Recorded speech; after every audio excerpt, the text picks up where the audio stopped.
Je m'appelle Ismaël Paenda, je suis en fait un des dirigeants de Grand National Coalition of Afghanistan qui travaille pour la paix, pour résoudre les problèmes par la voie de la négociation constructive et non pas par la guerre destructive. Et aussi de l'Assemblée des experts et spécialistes de l'Afghanistan et président du comité entraide afghan.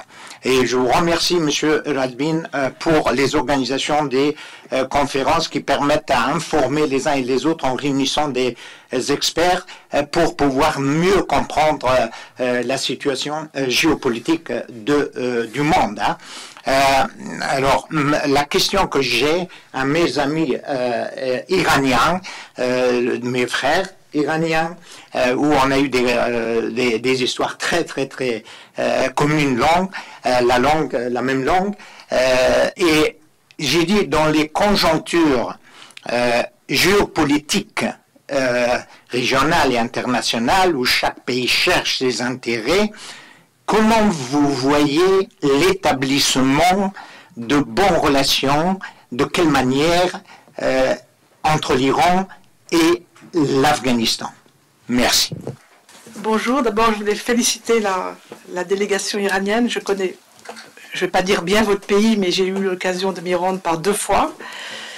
La dernière fois étant il y a 2 ans. Alain Corvès faisait partie de la délégation. Et je dois dire que j'approuve tout ce qui a été dit. J'étais complètement étonnée par ce qu'était l'Iran, et l'imaginaire qu'on en a, nous, en France, n'a rien à voir avec la réalité de ce qu'est l'Iran. Et moi, en tant que femme, je me suis battue pendant des années en Afghanistan pour les femmes afghanes.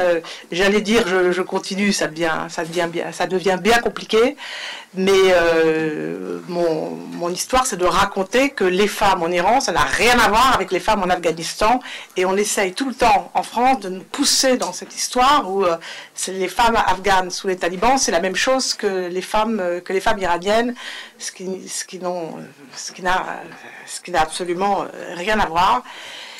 Et puis, ce que je voulais également vous faire partager, c'est que par rapport à l'université, je fais partie d'un think tank, enfin je suis vice-présidente d'un think tank qui s'appelle Géopragma, et nous avons été reçus en tant que Géopragma à Téhéran, et nous avons organisé à Géopragma des réunions en visioconférence avec les universitaires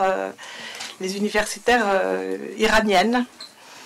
Et c'était absolument passionnant, et je confirme qu'elle parlait français. C'était moi, j'étais intervenue, j'avais tout préparé en anglais, et ben non, tout s'est passé en français. Donc c'était pour aller dans votre sens, et on était tous, on était quoi, une trentaine de personnes dans la salle à Géopragma. On était sidérés, voilà. Donc c'était pour vous donner mon témoignage sur mon ressentiment. J'aime beaucoup votre pays, et voilà. Et je voulais terminer pour savoir ce que vous pensiez de ce possible échange de prisonniers actuellement. Vous savez que nous avons deux Français qui ont été jugés récemment pour des grosses peines, qui ont été accusés d'espionnage, Madame Paris et je sais plus, c'est Cécile Collère et M. Paris, et nous avons, nous, une femme iranienne, je ne sais plus son nom, Esfandiaré, voilà, qui est elle-même emprisonnée. Et je voulais que vous donniez votre sentiment, parce que est-ce qu'un échange va être éventuellement possible? Voilà, merci. Alors, merci beaucoup, vraiment. Nous sommes très ravis qu'on peut avoir également pour le futur des échanges, et également la participation des universités iraniennes dans les conférences télévisées ou en ligne. Donc, il y a la disponibilité pour les intellectuels iraniens, et également nous serons très ravis d'avoir la présence des professeurs français en ligne pour bien comprendre leur vision envers la situation actuelle du monde. Alors, en ce qui concerne les prisonniers, vous savez que leur délit était donc la photographie des sites nucléaires de l'Iran, vous savez, dans cette situation, c'était très délicat, et donc c'est pour ça ils étaient condamnés pour espionnage. Mais quand même, donc, il y a eu l'accès consulaire pour ces deux ressortissants français. Donc, vous savez que l'affaire est entre la main de pouvoir judiciaire de l'Iran et le ministère des Affaires étrangères, c'est le pouvoir exécutif de l'Iran. Vous savez, la séparation de pouvoir en Iran. Mais quand même, le ministère des Affaires étrangères, pour des raisons humanitaires, a fait ce qu'il pouvait faire. Donc, la négociation entre le président Pezeshkian et le président Macron, il y a eu une sorte pour parler négociation à cet égard. Je pense que l'affaire est en train d'être réglée. Donc, vous aurez le résultat ultérieurement, mais il faut qu'on donne le temps au temps, donner à la justice iranienne de faire le nécessaire pour le dénouement de cette affaire. Et également, nous espérons que cette affaire de Mahdi Esfandiari sera réglée. Ce qu'on pense que donc dans un pays où il devrait être la liberté d'expression, donc ce qu'elle a dit à propos de la cause palestinienne n'était pas quelque chose qu'on pouvait la mettre en prison. Donc on pensait que c'était une sorte d'instrumentalisation de cette affaire par le gouvernement français, mais quand même, on va faire le nécessaire pour qu'elle soit libérée. Et donc, la négociation est en cours. Merci. Merci, Monsieur le Président. Merci, les collègues. Et merci tout le monde pour cette conférence. Moi, j'apprécie très bien cette conférence parce que je vois un chemin pour ouvrir vraiment un chemin vers la liberté de penser, liberté d'écrire, liberté de relations scientifiques. J'ai une petite question à collègue professeur Tabatabaï, qui a bien édité l'histoire de la relation Iran-France. Et donc, oui, l'Iran, c'est un grand pays avec une grande civilisation historique, comme la France. C'est vrai. Vous avez évoqué Henri Corbin ou autre. Moi, j'ai une petite question paradoxale. Excusez-moi que je parle comme ça. Que à l'époque de Corbin, c'était pas comme ça la vie. Il y avait une liberté d'expression. Moi, je demande à professeur, comment souhaitez-vous avoir une bonne relation scientifique entre les deux pays, ou entre tout le pays du monde, mais n'a pas avoir moindre chose de liberté d'expression. Moi, je vois un problème, et c'est bien fait que vous faites une conférence comme ça pour penser, pour réfléchir, pour échanger avec tout le monde, de trouver un chemin.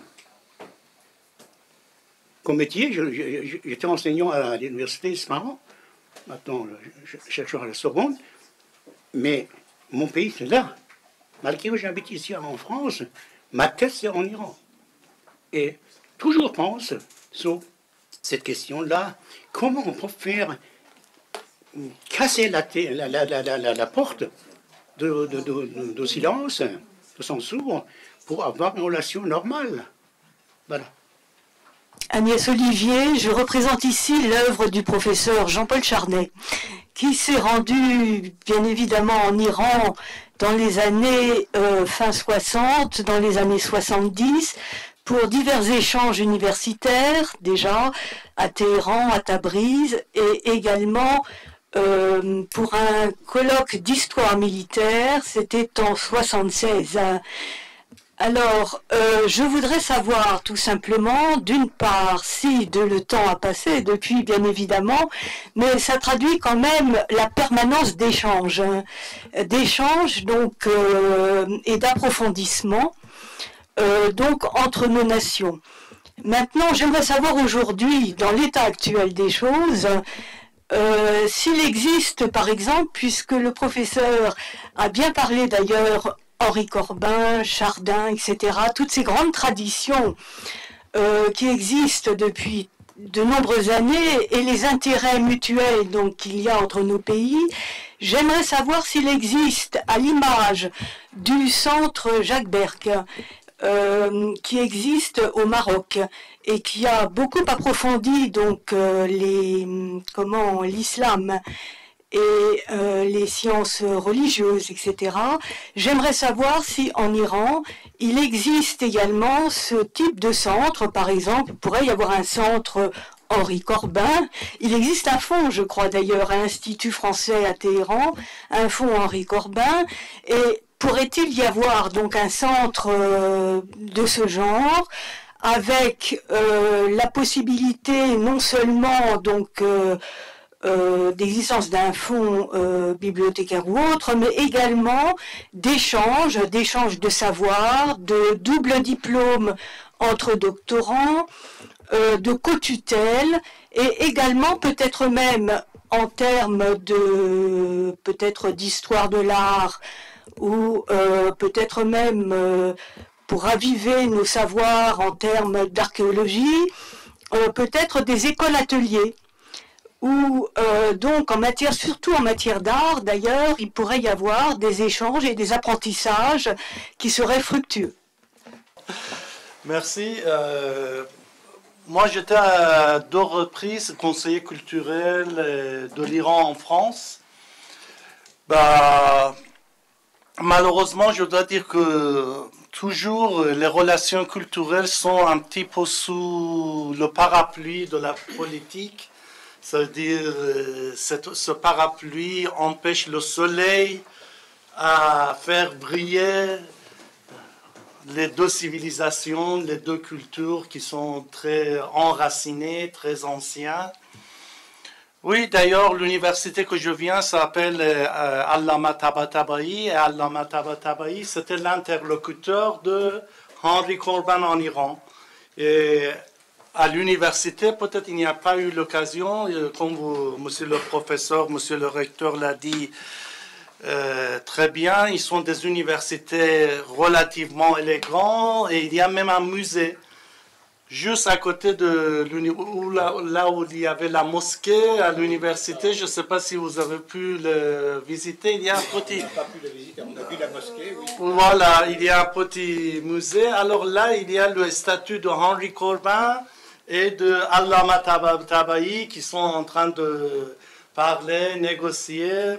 Comme l'a dit mon collègue, alors Henri Corbin, c'est un savant qui avait beaucoup de renommée en Iran. On le connaît très bien. Lorsque j'étais directeur du centre culturel iranien, on a lancé un colloque sur Henri Corbin, même 2 colloques sur Henri Corbin. Je crois que monsieur le professeur, à côté de vous, que j'aime bien, qui va prendre la parole, parle un petit peu de ce sujet. Alors, Henri Corbin, oui. Oui, je connais superficiellement, je dois avouer, l'œuvre d'Henri Corbin sur le schisme en particulier, mais bon, je ne me sens pas capable d'en dire grand-chose, malheureusement. Je ne suis pas spécialiste d'Henri Corbin, malheureusement. D'accord. Bon, alors en ce qui concerne des recherches en commun, comme on l'a dit, on est tous favorables à cette ouverture, ça veut dire d'avoir des co-tutelles au niveau de doctorat et même faire la promotion pour les thèses qui vont faire des études approfondies sur Henri Corbin ou Allama Tabatabai, où on peut mettre des primes pour les étudiants qui veulent soutenir une thèse doctorat sur les thèmes du rapprochement culturel. C'est tout à fait faisable. Essentiel, c'est la volonté. Je crois qu'il y a cette volonté des deux côtés. J'espère qu'on va arriver à le faire. Je profite juste vraiment 30 secondes pour dire que nous avons déjà commencé à l'Académie géopolitique de Paris avec vous, parce qu'à l'Université de Shiraz, nous avons une thèse actuellement en cours, en co-tutelle, avec, j'ai noté son nom, c'est Monsieur Salim Al-Kasmi. Il est notre docteur en co-tutelle avec l'Université de Shiraz. Et donc nous avons commencé ici à l'Académie, et j'espère qu'on pourra continuer. Je voulais juste ajouter un commentaire sur ce qu'a dit tout à l'heure Monsieur le doyen concernant les échanges de prisonniers, que les accusations auxquelles fait face Madame Esfiandari en France, d'avoir soutenu la Palestine, beaucoup de gens autour de cette table ici, et quelques-uns autour de cette table ici, mais beaucoup en France d'une manière générale, pourraient être accusés des mêmes griefs pour soutenir la Palestine. Donc vous voyez, on est dans une frange très floue, sur laquelle on peut très bien, demain, moi ou un autre, voir des gens qui débarquent chez moi pour voir si j'ai pas des armes pour faire sauter le pays, je ne sais pas. Bien, merci beaucoup mon colonel. Peut-être c'est votre expérience, ça pourra vous donner déjà des intérêts. Alors une remarque et deux questions.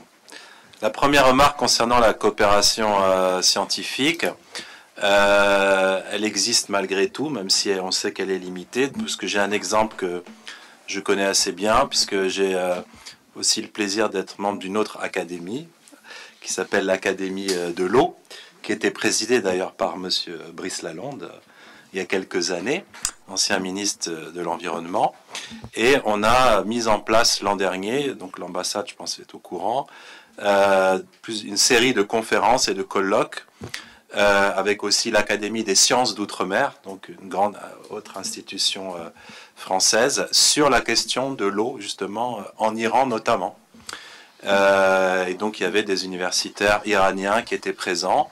Il y a eu quelques tentatives pour saboter un peu cette conférence, même si elle n'y avait aucune connotation, ce cycle de conférences, il n'y avait aucune connotation politique. Et je pense que dans ce domaine précis, qui était à mi-chemin entre la collaboration académique et scientifique, on a un intérêt commun, puisque effectivement la France a une expertise dans le domaine de l'eau qui est reconnue à travers des acteurs, notamment des entreprises internationales. De Grémont, le groupe ex-Lyonnaise des Eaux, Suez, Engie était le leader mondial à une époque. Et l'Iran peut aussi nous apprendre des choses. D'ailleurs, on m'a demandé de préfacer un livre sur les qanats en Iran. Voilà. Donc je vais me pencher sur le sujet, parce que je connais un peu la région, mais moins l'Iran, j'avoue, que les pays arabes. Mais en tout cas, c'est intéressant. Donc ça, c'était une première remarque. Deuxième question, vous, en tant qu'Iranien, et surtout spécialiste de politique internationale, de politique étrangère, je pense qu'ici on est beaucoup autour de la table pour une vision souverainiste, pour ne pas dire gaulliste, de la politique étrangère, la puissance d'équilibre non alignée, et on voit qu'on a des convergences, parce que aussi c'est ce que vous voulez, vous, finalement, d'une certaine manière. Bon, pour l'instant on en est très loin, on sait que depuis plusieurs années ou décennies on a un déclin de notre politique étrangère qui est effectivement plutôt alignée sur d'autres intérêts peut-être que ceux de la France. Est-ce que vous pensez qu'un jour la France peut retrouver cette dimension souverainiste de politique étrangère non alignée qui remonte jusqu'au roi capétien en fait finalement?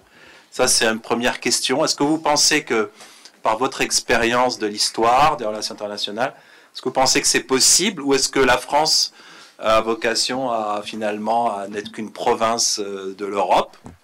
Et puis la deuxième question, plus purement académique, est-ce qu'il y a des personnages ou des idées de la politique étrangère française qui vous ont marqué ou qui vous inspirent, qui sont peut-être étudiées dans les universités, par exemple, iraniennes, puisque, par exemple, si on cite Richelieu, il faisait l'admiration des plus grands, même Kissinger, qu'on présente comme le diplomate du siècle, lui-même disait qu'il avait été inspiré en partie par Richelieu, qu'il considérait comme un éminent homme d'État et actif de la politique étrangère. Donc voilà mes deux questions. Je vous remercie.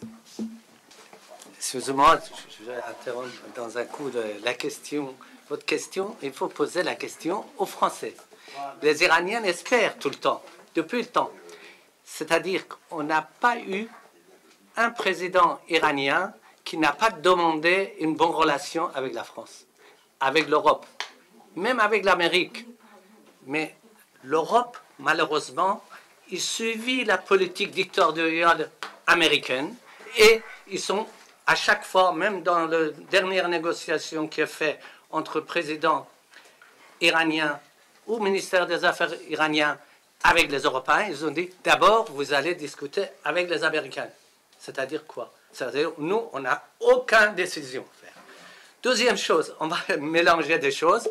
À propos de votre question sur les deux personnes qui sont en prison en Iran, une jeune fille qu'ils ont rappelé, monsieur le professeur, pour discuter sur le sujet palestinien, il est en prison, mais deux personnes qui ont photographié le centre nucléaire iranien, il doit le libérer. C'est injuste, cette demande. Poser cette question, c'est une question injuste. Parce qu'au moment que les Européens ils regardent d'en haut vers l'Iran, ça aboutit rien. Il faut, un jour, M. Pierre Lafrance, dans une réunion qui était président, alors j'ai entendu que M. Pierre Lafrance, qui était ambassadeur de France en Iran pendant 13 ans, il a dit, avant une négociation sur le nucléaire, il dit, si vous partez en Iran et vous tapez sur la table, vous revenez, parce que vous n'obtenez rien de tout. Les Iraniens, ils ont suffisamment la fierté de leur culture, de leur civilisation, mais par contre, si vous allez en face de égaux, ils sont gentils, même ils vous donnent des avantages. Mais c'est ça, parce que les politiciens français, je suis désolé de dire, je suis franco-iranien, mais je vois que notre politicien français, il regarde que la manière de pression, pas négociation, ou ils ne savent pas, ou leur égoïsme de aboutir comme ça. Et ils attendent que les Américains attaquent, tuent, bombardent, tout ça, après ils disent bravo, bravo, bravo, bravo. Eh bien, est-ce qu'on peut résoudre le problème? On ne peut jamais regarder la guerre de Corée, la guerre l'Iran en Irak, avec l'Iran, toujours résoudre à table, jamais dans le mille, jamais après bombardement. Même il y avait un monsieur que j'ai vu ici, il me dit, on peut avoir la paix après la guerre. Je dis, par contre, ça crée la haine, ça aboutit jamais à la paix. Ça reste, si un jour mes parents tuaient vos parents, il reste une haine pour toujours dans notre tête. Ça, il faut penser à la politicien français qui acceptait le monde, comme il a dit, avec des différentes décisions, des différentes cultures, pas obéir les Américains. Je vais d'abord peut-être commencer par un chemin de traverse. Cela fait au moins une quinzaine d'années que j'explique que la situation de l'Italie est meilleure que celle de la France. Pendant 14 ans et demi, on m'a ri au nez, alors que mon argument était tout à fait objectif. La grande différence entre l'Italie et la France, c'est que l'Italie a une balance du commerce extérieur positive et que la France a une balance du commerce extérieur négative depuis des années. Et puis ces derniers mois, bizarrement, les médias se sont rendus compte qu'effectivement, il y avait au moins un indicateur où il y avait une différence colossale entre la France et l'Italie. Donc clairement, malheureusement, la situation de la France, chacun ici la connaît. C'est un pays qui est endetté de façon considérable. Et donc c'est un pays qui n'est pas en état aujourd'hui d'exercer sa propre souveraineté. Alors de très nombreux chiffres le montrent, que ce soit par exemple l'affaiblissement considérable du nombre de ses militaires. Nous avons dans l'armée de terre 73 000 personnes. Donc quand vous avez 73 000 personnes dans l'armée de terre, cela veut dire en fait que vous n'avez que 25 000 personnes, enfin militaires, qui peuvent être sur le terrain. Parce qu'il faut 3 militaires pour un poste, que vous en avez un qui est au repos et un qui est à l'entraînement. Donc qu'est-ce que vous voulez faire pour défendre un pays comme la France avec une armée de terre de 73 000 personnes? Ce n'est plus possible. Bon, j'ajoute bien entendu ce manque de souveraineté en raison de nos déficits structurels. Et donc aujourd'hui, si la France ne se réforme pas, sa situation ne peut pas s'améliorer. Cela va de soi. Et donc elle n'est pas en état de pouvoir assumer ses propres intérêts. Je vous rappelle que, puisqu'on a cité le général de Gaulle, que quand le général de Gaulle est arrivé au pouvoir, il n'a eu qu'un objectif, la souveraineté de la France. La souveraineté de la France à travers notamment son secteur productif. C'est-à-dire que la France soit indépendante en matière énergétique, en matière chimique, en matière agricole, etc., etc. Dans tous ces domaines, nous avons reculé. Je n'ai pas besoin de vous rappeler que nous avons fermé une centrale nucléaire alors que nous avions en besoin. Et donc aujourd'hui, si nous n'avions pas eu cette politique de fermeture de centrales nucléaires, eh bien, notre coût de notre électricité serait 3 fois moins cher que ce qu'elle est aujourd'hui, ce qui est évidemment un coût dans la compétitivité mondiale. Donc nous en sommes là. Nous espérons vivement, effectivement, que nous ayons d'autres directions politiques en France qui permettent à ce pays de retrouver une souveraineté, alors qu'aujourd'hui nous sommes dépendants notamment des moyens de financement que l'Union européenne veut bien nous accorder ou non. Et donc nous ne sommes plus en situation non plus de faire suffisamment de soft power. Vous évoquiez tout à l'heure par exemple les 110 étudiants iraniens qui venaient en France. À supposer qu'on renouvelle aujourd'hui ce qui serait souhaitable, ce genre de décision, est-ce que nous avons les moyens de les accueillir? On en est là dans la situation actuelle de notre pays. Voilà.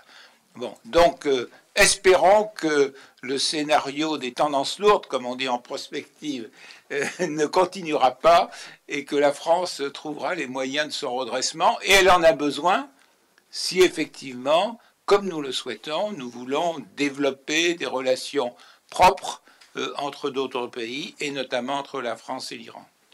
Merci beaucoup, monsieur le recteur. Le professeur Tabatabaï, c'est ce qu'il a posé la question. Vous pouvez expliquer la vision iranienne concernant de la politique française. Ah d'accord. Moi, je voudrais tout répondre à la deuxième question qu'il a posée. Alors, on va entrer un petit peu dans le jargon scientifique. Alors, vous avez demandé si en Iran, il y a une théorie française ou un théoricien français qu'on enseigne. Personnellement, en tant que prof de relations internationales, je fais toujours allusion à Marcel Merle.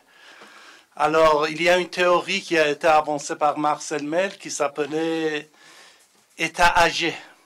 La théorie État âgé, alors c'est des pays comme l'Iran, comme la France, qui ont une ancienneté, qui ont une grande civilisation. Alors, lorsqu'il y a, pour les États âgés, lors de la crise, nous voyons que la population s'unisse. Ils sont bien soudés.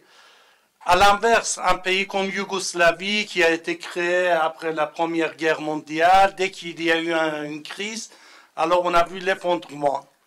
Alors, cette théorie de Marcel Merle, on l'a vu à plusieurs reprises en Iran. Et surtout récemment, pendant la guerre de 12 jours, que monsieur le professeur, ils étaient en Iran. Alors, en Iran, comme toutes les démocraties dans le monde, il y a les gens de gauche, de droite, du centre, des réformateurs, des conservateurs. qui se battent. Mais la théorie de Marcel Maire, lorsqu'il y a eu l'attaque surprise israélienne, vous savez, le matin, le jeudi, on avait les pourparlers. Les Américains, ils nous ont dit que la prochaine séance, c'est le dimanche. Et le jeudi soir, ils nous ont attaqués par surprise. On n'attendait pas à ça. Vous savez, dans une guerre, on reçoit des attaques dans la stratégie. Mais essentiel, c'est de riposter. Pendant 24 heures, on était vraiment choqués. Quelques grands hauts gradés iraniens, ils ont été tués dans l'attaque. Mais on a pu riposter. Et dans cette période, on a vu la solidarité iranienne. En Israël, il y avait des gens qui fuyaient d'Israël. Ils prenaient le billet d'avion même à 20 000 euros pour se rendre en Europe. Mais à l'inverse, il y avait des Iraniens de l'extérieur qui voulaient rentrer en Iran, bien qu'ils étaient mécontents de plusieurs choses, pour défendre le pays. Alors ça, la théorie de Marcel Maire, l'étalage, on l'a vu. D'ailleurs, je vais faire une allusion. Saddam Hussein, lorsqu'il a attaqué l'Iran, il a dit quelque chose de très intéressant. On lui a donné le feu vert, l'Iran c'est après la révolution, alors il y a tous les problèmes internes et tout cela. Alors, lorsqu'il y avait le tribunal de Saddam Hussein, il a dit une phrase très intéressante. Il a dit qu'on m'a donné le feu vert, tu peux aller, on va vous fournir des armements des deux côtés. À l'époque, c'était l'Union soviétique, alors il y avait les tanks, les chars Tu-72 de l'Union soviétique. De l'autre côté, c'était les armements américains, français, les AVAX, tout cela. Il a dit que moi, la première semaine de la guerre, j'ai compris que j'ai perdu la guerre. Lorsque les divisions irakiennes, au début, ils ont avancé, ils ont entré dans l'Iran, lorsque j'ai vu que les tribus arabes du Khouzestan, qui parlent la langue arabe, même on était sûr qu'ils écoutaient la radio Bardot, avec leur, je sais pas, leur simple fusil de chasse, ils ont résisté devant les chars irakiens. Il a dit que j'ai bien compris que j'ai perdu la guerre. Là aussi, c'est l'état âgé de Marcel Merle. Il y a plusieurs, il y a au nord les Gilaks, les Turcs, les Arabes, les Balouches. Mais lorsqu'il y a une crise, on s'unit, on devient comme un ciment. Et la guerre de 12 jours, c'était la guerre entre l'Iran et des puissances nucléaires. C'est-à-dire l'Amérique, Israël, ils sont dotés d'armements nucléaires. Et c'est ça qu'on est disant toujours sur la futilité de l'armement nucléaire. Moi, j'étais étudiant ici en France il y a 30 ans, dans les années 90. Il y a 30 ans, on disait que dans un an, l'Iran aura 2 bombes atomiques. Il y a 30 ans. 30 ans s'est écoulé, mais un an, ce n'est pas arrivé. Ça veut dire qu'il n'y a pas la volonté de la part de l'Iran de la possession de la bombe atomique. Dans la stratégie iranienne, on sait très bien que l'obtention de la bombe atomique, c'est l'insécurité pour l'Iran. Dans une guerre qu'on a faite avec les puissances atomiques, à quoi est-ce qu'il avait utilité pour les Israéliens ou les Américains? Et est-ce qu'il y avait l'utilité? C'est un armement futile actuellement, ça veut dire c'est obsolète. Alors ça, c'est encore une autre réponse.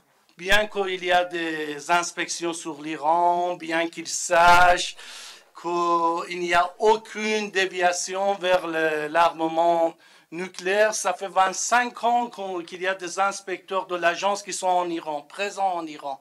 Il y a des caméras qui ont installé sur le site nucléaire iranien. Tous les mouvements sont transmis à Vienne. Mais malgré ça, là, on répète. Même j'ai entendu récemment, Iran dans un an, peut-être l'année 2026, il aura ces 2 bombes atomiques. Et ça se continue toujours. Alors ça, c'était la réponse à la théorie de Marcel Merle et état âgé. Merci. Merci beaucoup, monsieur le professeur.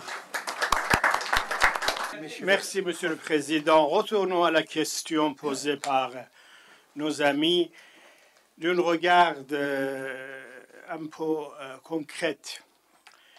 nous, en tant qu'Iraniens, comme je viens d'expliquer dans mon discours, nous attendions de la France de ce nostalgie de Gaulle, qui avait une politique étrangère bien indépendante.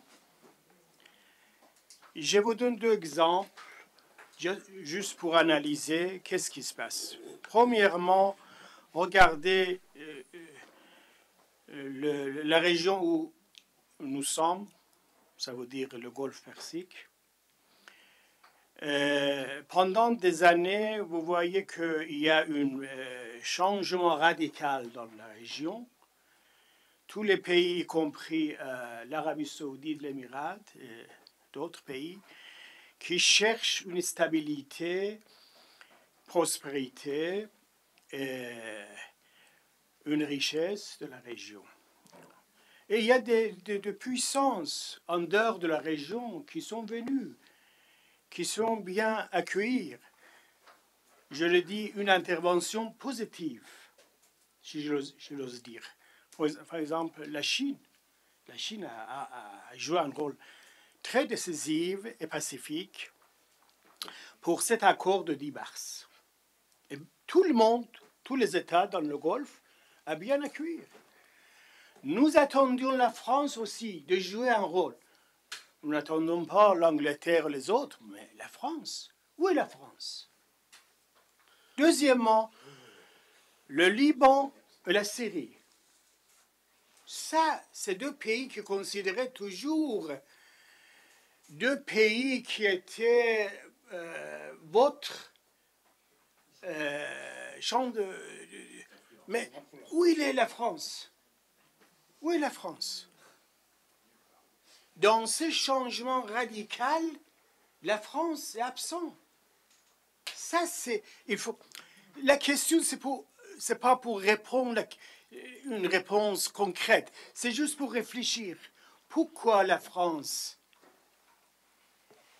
Il regarde la région par la fenêtre des Américains. Bon, les Américains cherchent leurs intérêts, ça c'est vrai. Mais la France, où est la France? C'est ça que je dis, il faut que rétablir le pont également et encore entre l'Iran et la France pour bien comprendre.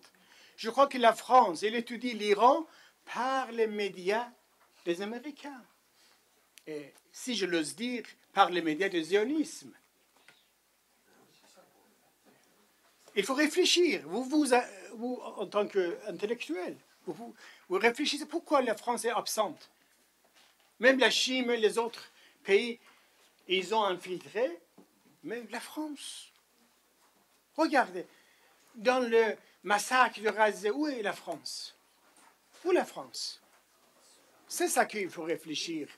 Ce type de conférence soit aboutir à une réflexion concrète, à aboutir à une action et transmettre aux politiciens de la France. Merci. Tout ce qui a été dit. Ah ok, merci. Donc comme je remercie beaucoup M. Razbin et la délégation iranienne pour cette conférence. Juste pour précision, il se trouve que j'avais été également invité, donc j'étais en Iran à la conférence de la faculté des relations du monde de l'université de Téhéran, juste avant la guerre aussi. Donc j'ai rencontré les 3 Français qui étaient là. Je voulais simplement revenir sur les relations. Un point important à mon avis, c'est pendant ces 2 jours de conférence, c'est sûr que l'Europe en a pris plein la figure. Honnêtement, j'ai trouvé la conférence de très bon niveau, mais les Iraniens diraient Pedare Europe da Ovot.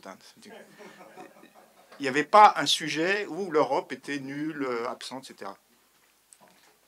Je tenais à préciser quand même que, et ça a été dit par le président de la faculté des relations internationales, il faut se poser la question également du côté iranien, pourquoi la France, qui au début des années 2000 a joué un rôle positif, avec, rappelez-vous, la visite de Jacques Straw, Joshua Fischer et Dominique de Villepin à Téhéran pour obtenir une suspension de l'enrichissement d'uranium de la part de Téhéran, c'était un acte d'indépendance positif et ça donnait un chemin. Pourquoi cette même Europe, aujourd'hui, et vous l'avez très bien dit, a complètement changé de politique vis-à-vis de l'Iran et effectivement semble manquer d'indépendance par rapport aux États-Unis. Je pense quand même que, sans vouloir, moi je me retrouve un peu au milieu. C'est toujours difficile quand on est au milieu entre... quand je suis avec les Français, je défends l'Iran, et quand je suis avec les Iraniens, je défends les Français. Donc c'est toujours un peu compliqué. Je pense que l'affaire d'Ukraine, quand même, comme vous l'avez dit, je pense que c'est une réflexion pour les deux pays. Parce qu'il faut bien comprendre, et je pense que les Iraniens le savent bien, du côté européen, on peut discuter, etc., mais il y a quand même une attaque de la Russie contre l'Ukraine, et c'est perçu comme une attaque contre l'Europe. Donc la perception en Europe, je parle de perception, hein, la perception en Europe que l'Iran, et je comprends les raisons, que l'Iran aide quand même, alors vend des armes, etc., et du côté quand même de l'agresseur, a pu être un facteur, comme vous l'avez très bien dit, qui a expliqué le changement complet de stratégie de l'Europe vis-à-vis de l'Iran. Et donc je pense qu'il y a peut-être des explications. Alors moi je ne suis pas politicien, heureusement, mais je pense que c'est peut-être là, il peut y avoir des efforts de diplomatie, de clarification des deux côtés, parce que je ne crois pas qu'il y ait un pays blanc et un pays noir. Je veux dire, chacun doit regarder un petit peu, comme on dit en français, doit un petit peu balayer devant sa porte pour arriver à un point. Voilà, je passe mon temps à défendre l'Iran, donc là, pour une fois, là, je défends un petit peu l'Europe, parce que c'est peut-être pas aussi simple. Je vous donne l'explication. Donc, pour l'affaire des drones, l'Iran a bien vendu les drones avant la crise d'Ukraine. Donc, on ne savait pas que cette crise allait déclencher. Et notre condition était que cela ne devrait pas être utilisé contre un pays tiers. À notre surprise, cette guerre a été déclenchée ultérieurement. Ce n'était pas nous qui a divulgué ça, c'était les Russes qui ont divulgué en disant que voilà, c'est donc les drones iraniens qu'on utilise pour nous mettre aussi dans cette crise. Voyez. Et après, cela a été répété par les Européens. À ce moment-là, on a demandé aux Européens de venir négocier avec nous pour vous expliquer ce qui a été passé. Nous avons des documents qui expliquent que nous ne sommes pas impliqués. Mais comme les Européens voulaient, en tout cas, trouver un prétexte pour nous mettre dans l'embarras, parce qu'ils voulaient suivre les États-Unis à ce moment-là. Alors ils ont dit non, on sait bien que vous avez vendu et vous allez continuer à vendre aux Russes. Et donc cette affaire de drone a été donc agrandie. Il y a eu une sorte d'agrandissement de cette affaire et ultérieurement donc les Russes ont bien copié ce que l'Iran les a vendus et donc cela a été donc expliqué que voilà l'Iran, voilà toujours et maintenant chaque drone qui est tombé sur l'Europe, ils disent que voilà ce sont les drones iraniens, alors que l'Iran n'a rien à voir avec ce genre de drone. Et maintenant donc pour dire que voilà vous êtes entré dans la zone sécuritaire de l'Europe et donc c'est à nous de faire face à l'Iran qui est perçu comme menace donc à cet égard. Alors que l'Iran n'a rien à voir à cette affaire et nous avons déjà exprimé notre volonté de donner des explications et de documentaires à cet égard. Donc pour vous dire que c'est vraiment absurde, mais ils ont la tentation d'agrandir l'affaire. Je me souviens deux reprises, l'ancien ministère des Affaires étrangères, Dr. Amir Abdullahian, à deux reprises, il a demandé à son homologue ukrainien de fournir tous les documents pour justifier l'allégation et discuter avec les Iraniens. Parce que les Iraniens, ils disaient toujours, comme le professeur a dit, que ça c'était avant la guerre, avant le déclenchement de la guerre. Mais malheureusement, les Ukrainiens, ils ont échappé, ils sont pas venus pour négocier. Ça, c'est sûr que l'Iran n'a pas donné les drones après la guerre. Ça, c'est sûr. Mais les Ukrainiens, toujours, ils lancent l'allégation. Quel est vos sentiments quand la France donnait les Mirages français avec des pilotes à Saddam Hussein? Vous défendez l'Iran à l'époque, je pense. Non, mais vous savez, j'essaye de... Non, mais... Il faut demander aux Irakiens. Moi, comme j'expliquais, ça fait 20 ans que j'essaye d'expliquer la position de l'Iran, et c'est pas facile aux médias, etc., aux politiciens, etc. Donc, j'essaie simplement de faire comprendre, il faut se poser la question. Je pense quand même, historiquement, on a un changement, ce que j'essaie d'expliquer, complet, hein, et je pense que l'Iran l'admet bien, de stratégie européenne, parce que l'européenne, il faut le reconnaître, hein, la politique extérieure européenne, elle s'est bâtie avec l'Iran, hein, avec cette affaire de... Et il y a une très bonne connaissance de l'Iran dans la diplomatie européenne. Et la question qu'on peut se poser, en tant qu'Iranien ou en tant que Français, c'est pourquoi on a ce changement complet de stratégie. Ça n'arrive quand même pas par hasard. Effectivement, c'est pour ça que je posais cette question. Et il y a un problème de perception. Vous savez, les perceptions, c'est compliqué à changer. Parce que les politiciens, ils sont très forts pour utiliser les perceptions, le sentiment de menace. Et ensuite, ça devient difficile de dire ah ben, on vous a menti. Donc, ce n'est pas moi qui vais défendre la politique française vis-à-vis de l'Irak dans les années 80. Mais je posais simplement cette question. Moi, je ne justifie pas. Je sais très bien que la France vend beaucoup d'armes, etc. Et que, voilà, ça, je suis au courant. Mais je posais cette question. Il y a quand même... C'est souvent utilisé comme argument, c'est pour ça que je posais cette question, par la diplomatie française, pour expliquer le changement de politique européenne et française vis-à-vis de l'Iran. Voilà, donc je pense qu'il y avait, on va dire au moins, vous avez parlé, ce type de réunion, c'est aussi pour expliquer pourquoi on perçoit... Souvent, les problèmes, vous savez, ils commencent par une perception différente. Si on n'en parle pas, et si on se dit, moi j'ai tout, vous l'avez dit très bien, moi je sais tout et vous êtes nuls, bon, c'est peut-être pas la meilleure façon de faire avancer les choses. Tout ce que je veux dire est que la politique française explique la politique iranienne. Ah non, non. Égalité, fraternité, vous savez. Oui, juste une petite remarque, peut-être, je ne suis pas iranien pour répondre indirectement à votre question par rapport à la perception iranienne des Européens. Pouvez-vous présenter, s'il vous plaît? Bassem Larej, donc enseignant universitaire en droit international et en géopolitique et président du cabinet de conseil Aman Risk Consulting. Et donc je parle sous le contrôle, votre contrôle. Je pense qu'il faut prendre également en compte la déception par rapport à l'accord nucléaire qui a été signé avec les 5+1. Je veux dire, les Iraniens en 2015 ont parfaitement appliqué cet accord. En réalité, il n'y a aucune critique qu'on peut faire aux Iraniens par rapport à son application à partir de 2015.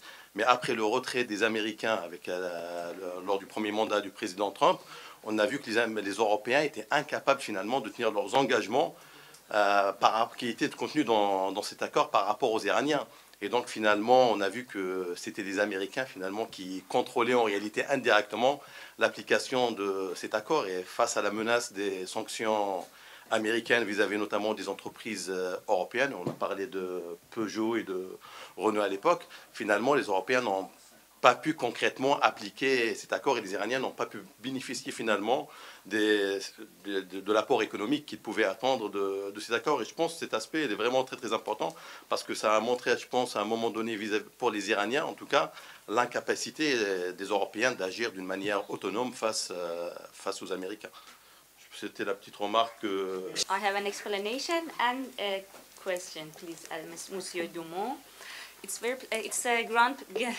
a pleasure to be here as an Iranian diplomat, and I want to share some few thoughts with you about the Iranian women, as mentioned, Madame, and our freedom in Iran. Actually, women in Iran are active, and they're I think they are educated, they are strong. More than 60% of Iranian educators in the universities are women. They are doctors, diplomats, ambassadors, engineers, and I think that Iranian diplomats, Iranian women are really strong, and in many ways I know that there are so many challenges, legal, cultural, but I think that Iranian diplomats are changing the society from within, step by step actually. And but what is important, I think, that as Iranian women are changing the society, the image of Iranian in the mainstream media of Western society is one-dimensional, I think. They shows them as their victims, but I think the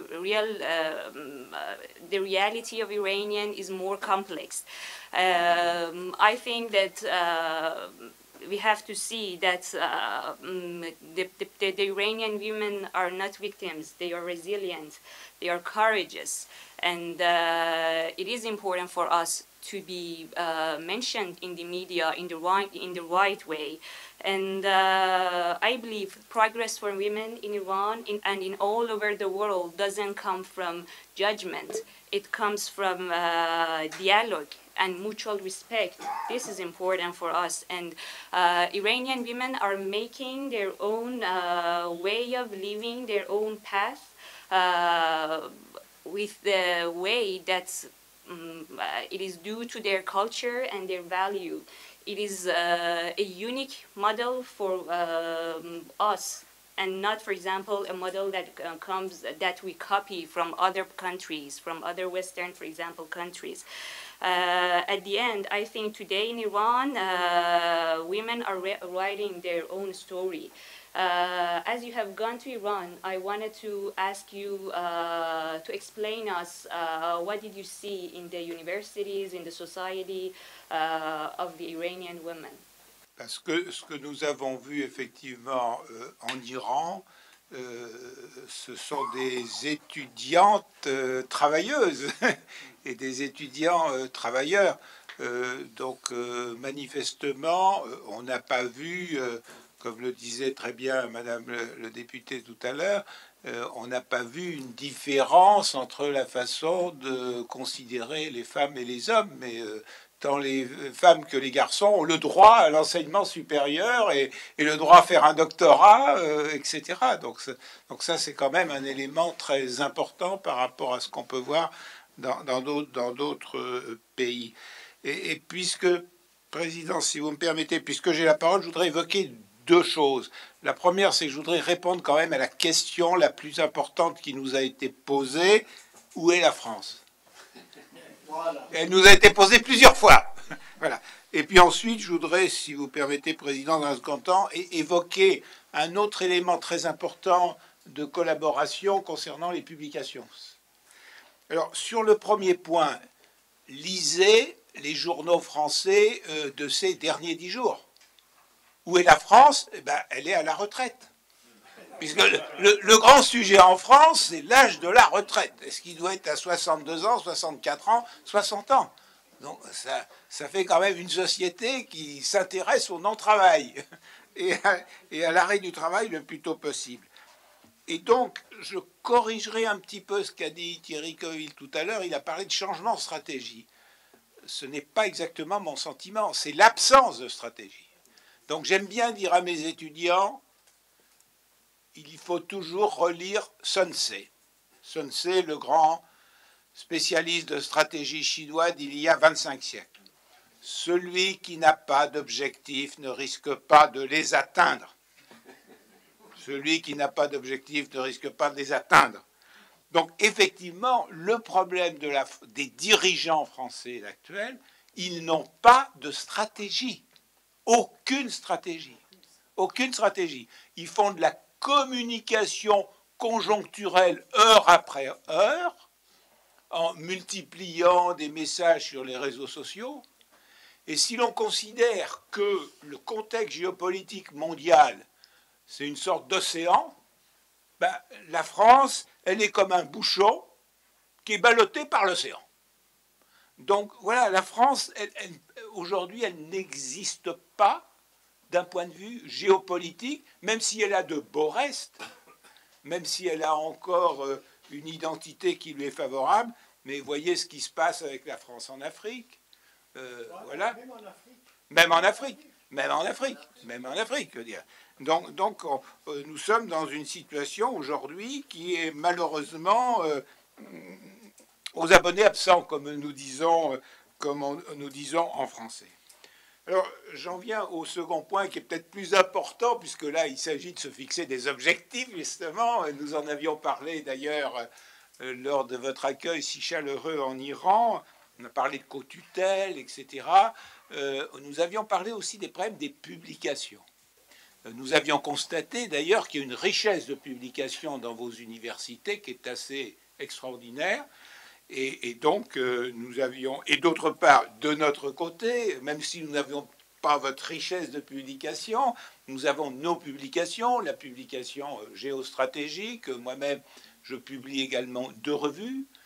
Donc, dans le cadre de nos échanges académiques, nous serions très heureux d'accueillir vos articles. Je l'avais évoqué, je crois, avec Madame la vice-doyenne, c'est ça chez vous, là alors, je ne sais plus le nom, enfin, une femme extraordinaire là, que vous nous avez fait présenter. Bon, oui, je ne sais plus le nom. Donc, effectivement, bon, et on avait évoqué les problèmes de population. Donc, effectivement, si vous m'envoyez un article de 15 000 signes avec quelques graphiques sur l'évolution démographique de l'Iran, moi, je vous le publie aussi, tout de suite. Hein. Et puis, bien sûr, sur tous les thèmes de géostratégique, etc. Donc, là, concrètement, je crois qu'on peut faire quelque chose d'assez rapide, qui est effectivement d'accueillir vos plumes et vos compétences académiques, et de notre côté, dans la mesure du possible, bien entendu, si vous souhaitez que l'on collabore à tel ou tel de votre revue académique, nos amis, Thierry Coville, etc., Bruno qui est là, voilà, enfin, tous les membres de notre conseil scientifique sont tout à fait prêts à y collaborer. Donc ça me paraît très concret, et là, ça permet effectivement d'améliorer nos interrelations. Raphaël Berland, je suis journaliste et réalisateur. J'ai créé un média en 2012, un média citoyen francophone. J'ai eu la chance d'être invité à Téhéran en 2014 pour une conférence internationale. Je voudrais faire une petite remarque et après une très petite question. La question concernera la coopération économique potentielle entre l'Iran et la France. La petite remarque, c'est qu'on a parlé de l'influence, la perte d'influence de la France et de la souveraineté, notamment sous l'influence de l'Union européenne et des États-Unis, mais on n'a pas mentionné les Israël. Et or, pendant la signature de l'accord du JCPOA, excusez-moi mon accent anglais, il me semble que Laurent Fabius, le ministre des Affaires étrangères français, était surnommé le petit télégraphe de Tel Aviv, parce que il était un peu le relais des demandes et des desiderata de Tel Aviv. Et pour citer des sources universitaires, il y a le livre de John Mearsheimer et Walt qui parle de la politique étrangère américaine au Moyen-Orient et qui est très largement sous influence du lobby pro-israélien ou sioniste, comme on l'appelle, et que ce n'était pas du tout dans l'intérêt, notamment par exemple des États-Unis, de faire la guerre en Irak en 2003. L'autre source que je voudrais citer, c'est Yaakov Rapkin, qui est un universitaire canadien, qui a écrit dans la publication de Pascal Boniface, qui a un think tank en France qui s'appelle l'IRIS, et une publication qui s'appelle RIS, la revue internationale et stratégique. Et dans le numéro de 2008, l'été 2008, consacré à l'Iran, plaque sensible des relations internationales, il y avait un article de Yaakov M. Rapkin, très intéressant, qui retraçait un petit peu d'où venait l'accusation que l'Iran voulait rayer Israël de la carte. À l'époque notamment de Mahmoud Ahmadinejad, de sa présidence. Et en fait, il y a 3 lobbies sionistes, un Canadien, un Israélien et un Américain, qui ont distribué des dizaines de milliers de kits presse dans le monde entier à des journalistes, avec la fausse traduction des propos, parce qu'il me semble que le président iranien paraphrasait des phrases de l'ancien ayatollah, qui lui-même parlait de l'URSS en disant que le soviétisme avait disparu des pages du temps sans qu'aucun russe ne soit tué. Et donc c'est un article très intéressant qui démontrait en fait la propagande. Et c'est ça aussi le malentendu, c'est que cette propagande, elle est tenace. On entend aujourd'hui en France beaucoup de gens de bonne foi répéter encore cette fausse traduction, ce mensonge, comme quoi Israël veut rayer, l'Iran veut rayer Israël de la carte. Vous m'avez compris. Voilà pour ma petite remarque. Vous m'avez compris. Vous m'avez compris. Mais une fois ceci dit, ma question donc, va porter très concrètement sur comment faire évoluer les relations, développer les relations économiques entre l'Iran et la France, avec ce qui a été évoqué tout à l'heure, je crois par monsieur, c'est-à-dire le contexte des sanctions extraterritoriales américaines, qui font que ça empêche les grosses entreprises, notamment françaises, de commercer avec l'Iran jusqu'à aujourd'hui. Donc à part le développement peut-être du commerce avec les PME, les petites et moyennes entreprises, qui, elles, peut-être ont moins à craindre des États-Unis, et encore, je sais, moi je ne m'y connais pas assez peut-être pour... Comment vous voyez la possibilité de développer les échanges économiques entre l'Iran et la France au regard des sanctions extraterritoriales américaines? Et je vous remercie. Je pense que l'un des problèmes, c'est difficile de parler en 30 secondes. Vous avez tout à fait raison. Dans ces changements de stratégie, il y a aussi l'incapacité de l'Europe de se projeter en tant que puissance. Et ça a été évoqué par l'incapacité de l'Europe à réagir suite au retrait de Trump de l'accord du JCPOA, enfin je ne sais plus comment il s'appelle en français. L'accord sur le nucléaire, bref, voilà. Et effectivement, là, il y a un problème de puissance, c'est-à-dire que l'Europe n'a pas voulu ou n'a pas pu s'opposer au caractère extraterritorial des sanctions américaines. Ça, c'est une vérité. Mais c'est pour ça que je préfère, en tant que je suis assez pro-européen, voir le verre à moitié plein, comme on dit. Oui, c'est vrai. C'est vrai, et ça explique le caractère ridicule maintenant de la part de marché de la France en Iran, et c'est la Chine qui a pris la place des Européens. Parce qu'ils ont mis en place ce qu'aurait dû mettre en place l'Europe avec l'Instex. En fait, ce que fait les Chinois, c'est une Instex à la chinoise, puisque les Iraniens ont un compte en yuan, ils sont payés leur pétrole en yuan, et avec le yuan, ils apportent des produits chinois, ce qui fait que la Chine maintenant a 26% de part de marché en Iran, ou même plus. Et les Européens, pourquoi ils n'ont pas fait ça? Donc on en repose la question. Il y a une incapacité de l'Europe à se projeter en tant que puissance, même économique et militaire même. Mais bon, vous savez, l'Europe, nous, on progresse, on dit toujours que les Européens progressent par crise. C'est pour ça que du côté iranien, j'appellerais peut-être, je ne suis pas politicien, je ne suis pas diplomate, à un petit peu de patience, même si les temps sont durs. L'Europe apprend de ses erreurs, et je pense que beaucoup d'Européens, de diplomates, se sont bien rendu compte qu'avoir simplement un discours sur les droits de l'homme, etc., sur l'importance du droit international, sans logique de puissance, à mon avis, ça ne marche pas. Donc ça, je pense que c'est en train de rentrer dans les esprits, mais c'est aussi compliqué, je m'adresse aux juristes, ce n'est pas évident. Il faut mettre en place tout un arsenal juridique européen pour lutter contre le caractère extraterritorial des sanctions américaines. Ça demande d'abord de la volonté politique, mais ce n'est pas impossible. Donc il faut espérer que l'Europe apprenne de ses erreurs. Et effectivement, c'est aussi dans ce changement de stratégie de l'Europe, il y a aussi l'incapacité de l'Europe de se projeter en tant que puissance, on va dire déjà puissance économique. Tout à fait. Très bien, merci bien. La dernière question. Ça vient de vouloir au pouvoir. Ça, c'est essentiel. Oui, mais bon, certains hommes politiques, notamment en France, je ne citerai pas dans la politique, je pense qu'ils ont cette volonté. Je dis que derrière, il y a la volonté. Derrière la volonté. Parce qu'on a... Voilà. Merci, Monsieur le Président. Je m'appelle Yerman de l'ambassade de Slovénie. Je suis honoré d'être ici. Merci beaucoup de votre invitation.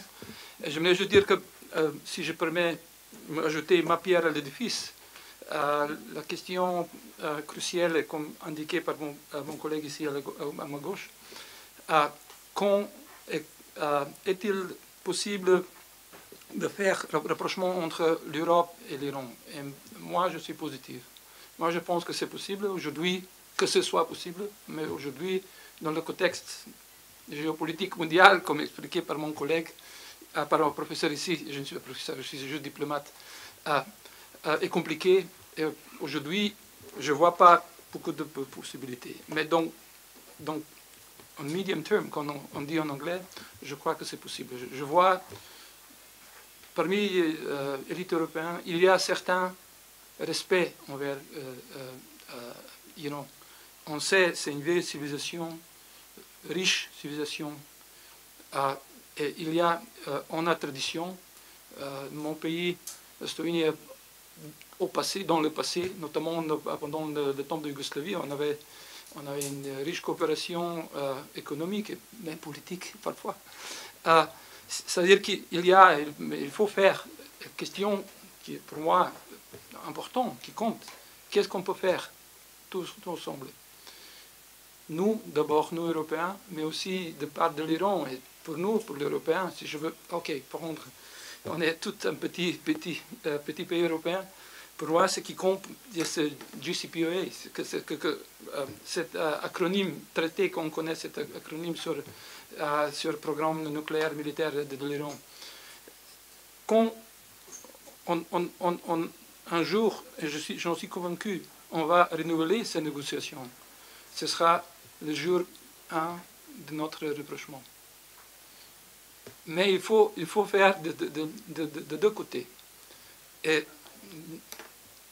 à la fin, juste, monsieur le professeur a dit, la France est absente. Ça me rappelle le général de Gaulle, l'appel du 18 juin. Pardon, je crois que c'est le 18 juin. Je ne suis pas d'accord, entièrement. La France est ici partie forte de l'UE. Quand on a des consultations ensemble, la voix de la France est toujours respectée, toujours lourde, avec un point. C'est difficile pour moi d'être d'accord. Et on a une stratégie, mais ok, et pas si autant visible, mais je pense qu'il faut faire de nos deux côtés de rapprochement, c'est possible. Un jour, ce jour va arriver. J'espère que je serai encore en service. J'ai 10 ans avant ma retraite, et j'espère que je vais voir ce jour. Merci. Merci beaucoup. Merci bien. Si, monsieur le doyen, si vous avez des mots pour la conclusion. Alors, d'abord, je voudrais vous remercier et vous dire combien j'étais frappé par la qualité des expressions et également la positivité de ce qui a été exprimé par les intervenants. Vraiment, c'était un débat très riche en substance. Je pense que pour l'avenir des relations entre l'Iran et l'Europe, et bien sûr avec la France, d'abord on peut désécuriser ou dépolitiser l'affaire.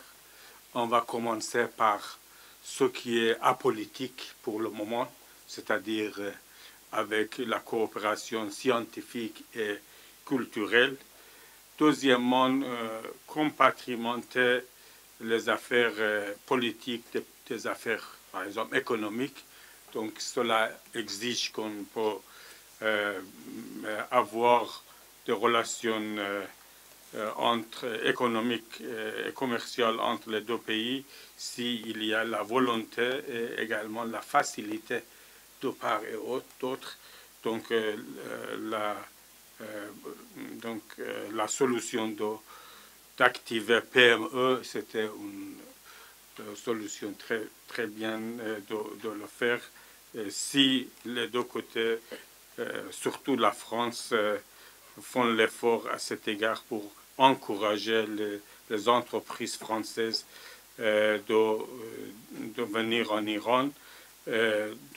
L'Iran est toujours ouvert à avoir la coopération avec la France. On vous a dit qu'il y a dans la pensée et la mentalité de l'Iran, il y a une approche très positive envers la France. Et donc, ce que je peux vous dire, d'abord, soyez la bienvenue en Iran. On voudrait vous avoir et vous accueillir en Iran avec beaucoup de plaisir dans les universités iraniennes. Et donc, par le biais de professeur Rasbin, on peut faire beaucoup de choses pour l'avenir.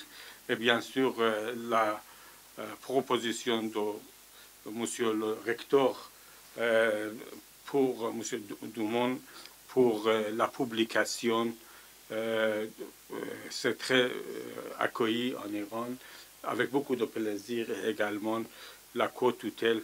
Donc je pense que la volonté existe, on doit donc opérationnaliser pour le futur, et j'espère qu'on peut vous voir la totalité en Iran dans une conférence internationale avec beaucoup de plaisir. Merci beaucoup. Merci.